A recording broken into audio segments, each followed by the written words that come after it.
শিৱসাগৰৰ ভটিয়াপাৰত অৱস্থিত ONGCৰ RDS 147 নং ৰিগটোত আজি চতুৰ্থ দিনাও অহৰহ গেছ নিৰ্গমন হৈ আছে। গেছ নিৰ্গমন ৰোধ কৰাৰ ক্ষেত্ৰত চূড়ান্তভাৱে এই মুহূৰ্তলৈকে ব্যৰ্থ হৈ আছে ONGC কৰ্তৃপক্ষ।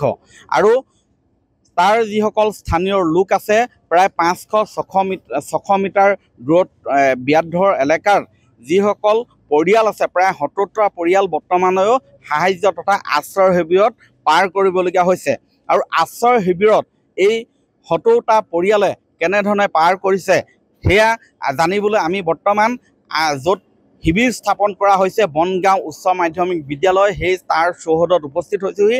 আৰু বৰ্তমান মই এই মুহূৰ্তৰ পৰিৱেশ দেখুৱাব বিচাৰিছোঁ। এই মুহূৰ্তত তেওঁলোকৰ বহুতেই আহাৰ গ্ৰহণ কৰিছে। ইয়াত যিহেতু তেওঁলোকক নিজা ঘৰত বৰ্তমান তেওঁলোক নাই, আহাৰ গ্ৰহণ কৰি বৰ্তমান ইয়াত তেওঁলোকে আজৰি হৈছে। আমি এই মুহূৰ্তত এই আশ্ৰয় শিবিৰত থকা পৰিয়ালসমূহৰ ভাষ্য সংগ্ৰহ কৰিম। বাইদেউ অকণমান এইফালে আহিব। আজি 4 নম্বৰটো দিন আপোনালোক ইয়াত আছে। আজি চতুৰ্থটো দিন কেনেধৰণে পাৰ হৈছে আশ্ৰয় শিবিৰত? আমি চতুৰ্থ দিনত ইমান অভাৱ অভিযোগ নাই পোৱা। আমি ঠিকেই আছোঁ। কিন্তু আমাৰ খালি যিটো তেল নিগমৰ ONGC পৰিস্থিতি সেইটোৱে কি পৰিস্থিতি লয় সেইটোক লৈহে আমাৰ মন সদায় দুখিত হৈ আছে। আমি কিদৰে থাকিম, কেনেকৈ থাকিম, সদায় শিবিৰতে থাকিম নেকি? আমাৰ ল'ৰা ছোৱালীয়ে সদায় আমাক খং ৰাগ কৰিছে। আমি কেনেকৈ কটাম, কেনেকৈ থাকিম?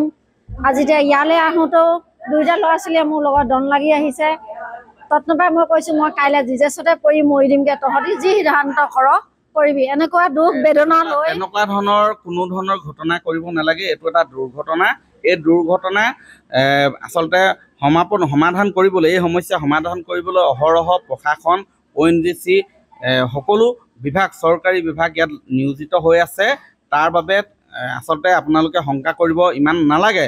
তেনেধৰণৰ চিন্তা মনলৈ নানিব। কিন্তু হয়তো পলম হ'ব পাৰে, কিন্তু এদিন সমাধান ওলাব। সেইটো আকৌ এতিয়া মোৰ মনে যিটো কওঁ, কিন্তু ল'ৰা ছোৱালীৰ অকণমানি কথা। গতিকে মাকে সান্তনা দিলেও সেইখিনি তেহেঁতি সান্তনা বানি ল'ব নোৱাৰে, কাৰণ তেহেঁতৰ মন মগজ ঠেক। যদিও তেহেঁতি পঢ়ি উচ্চ শিক্ষা লৈছে, কিন্তু মনটোৱে তেহেঁতি নিজক বুজাব পৰা নাই। নিজৰ ঘৰখনৰ যিটো আন্তৰিকতা এটা পায়, নিজৰ ঘৰখনত যিটো আপোনা আপুনিকৈ থাকিবলৈ সুবিধা পায়, আনত সিহঁতৰতো সেইটো মনে ল'ব নোৱাৰে। এতিয়া আশ্ৰয় শিবিৰত আপোনালোকে সা সুবিধাবোৰ পাইছে নাই বিচৰা মতে? আশ্ৰয় শিবিৰত সকলো পাইছোঁ, সেইটো নাই পোৱা বুলি মই ক'লে ভুল হ'ব। গতিকেলৈ কিন্তু নিজৰ ঘৰখনৰ কথা ভাবিহে আচৰিত হৈছোঁ। গতিকেলৈ যাতে ONGC অইল কোম্পানীয়ে যাতে মোৰ ভৱিষ্যতলৈ মোৰ ল'ৰা ছোৱালীকেইটা, মোৰ সম্পত্তিৰ কথা কি হ'ব, মোৰ ঘৰটো ক'ত ল'ম, ক'ত থাকিম, কি কৰিম, এইবোৰ চিন্তাই মুঠতে অৱস্থা কাহিল কৰি পেলাইছে। 10জনে 10টা কথা কৈছে। ল'ৰা ছোৱালী মোৰ সৰু, স্বামী গৰু আছেগৈ আজি 6 মাহে ৰিহাব চেণ্টাৰত। কিন্তু মই লোকৰ দিন হাজিৰা কৰি যি কষ্টৰে ৰিহাব চেণ্টাৰত ধন পৰিশোধ কৰিছোঁ, আজি এতিয়া অহা মাহত আকৌ দিব লাগে। মই আজি গাঁৱৰ আপুনি ইয়াত থাকিব লগা হয়, তাৰ মাজতে মই ইয়াত থাকি ল'বলগীয়া হয় দুখ কষ্টৰে। আকৌ আহিলে চিন্তা কেনেকৈ মই আকৌ সেই ধাৰ ঋণ কৰিম, তাকে লৈ ল'ৰা ছোৱালীৰ মাজত বাট বিতণ্ডা, কষ্ট, দুৰ্ঘটনা। মানে যিমতে আগত নিয়মিতভাৱে চলিছিলে এতিয়া চলিব পৰা নাই। অকস্মাত দুৰ্ঘটনাৰ কাৰণে যিহেতু নিজৰ ঘৰখনৰ পৰা আঁতৰত থাকি বৰ্তমান আশ্ৰয় শিবিৰত থাকিব লগা হৈছে। তেওঁলোকৰ দৈনিক যি শ্ৰম সেয়া কৰি উপাৰ্জন কৰিব পৰা নাই, যাৰ বাবে এনেধৰণৰ সমস্যাৰ সন্মুখীন হৈছে। আৰু আছে বহু লোক ইতিমধ্যে আপোনালোকে আমি কিছু সময় পূৰ্বে দেখিলোঁ আহাৰ গ্ৰহণ কৰিলে। চব ঠিকে আছিলে? ঠিকে আছে। ঠিকে থকাটোৱে কথা নহয়। আমি ঘৰখনে কেনেকুৱা পৰিস্থিতিত আছোঁ, আমাৰ ল'ৰা ছোৱালী মতা হাঁহ কুকুৰা সেইবোৰ চব বাদ দিলোঁ আমি। মানে আমাৰ প্ৰাণটো ৰক্ষা কৰিবলৈ আছোঁ ইয়াত। কিমান দিন লাগে তাৰো ঠিকনা নাই। আমাৰ ল'ৰা আছে বৰ্তাকৰ ঘৰত, মই আছোঁ শিবিৰত।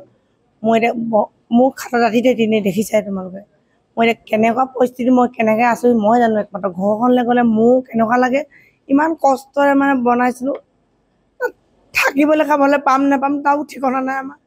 এতিয়া ক'ত থাকিম 4টা দিন উকলি গ'লে একোৱে কৰিব পৰা নাই ঘৰখনৰ কথা সুধিলে বেয়া লাগে দুখ লাগে ইমান কষ্ট হয় আমি সেই ঘৰ মানুহ আমিও একে কষ্টহে কৰিলোঁ এতিয়া আপোনালোকক কি আশ্বাস দিয়া হৈছে আমাক কৈছে ঠিক হ'ব আপোনালোকে চিন্তা নকৰিব মোৰ যে বস্তু একোৱে উলিয়াব নোৱাৰিলোঁ তলৰ ৰাস্তাটো ব্লক হৈ গ'ল আপোনালোকৰ পৰিয়ালত কেইজন আছে মোৰ পৰিয়ালত অকল মই ল'ৰাটোৱে মানুহজনে আছোঁ ল'ৰাটো সৰু 8ত পঢ়িছে আমি বৰ্তমান প্ৰাথমিক কথাখিনি সুধিম ইয়াত খোৱা বোৱাৰ পৰা আদি কৰি কিবা এই মুহূৰ্তত অসুবিধা হৈছে নেকি এই মুহূৰ্তলৈকে একো অসুবিধা পোৱা নাই খালি ঘৰত আপোনাৰ আমি ঘৰখনৰ সোমাব নোৱাৰোঁ যেতিয়া মই কি কৰিম এতিয়া পাওঁতেনো ইয়াত বনৰীয়া কোবাই আছোঁহি নি আমি তেওঁলোকেও চেষ্টা কৰিছে তেওঁলোকেও চেষ্টা নকৰাকৈ থকা নাই হ'লেও বিফল হৈ গৈছে নাই আমাৰ চিন্তা আমাৰ ঘৰখনেই মেইন ইয়াত আমি সেইবোৰ মানে ক'ত গ'ল কি কথা ঠিকনা নাই আমি বিচাৰ লোৱা নাই সোমাব নোৱাৰোঁ নহয়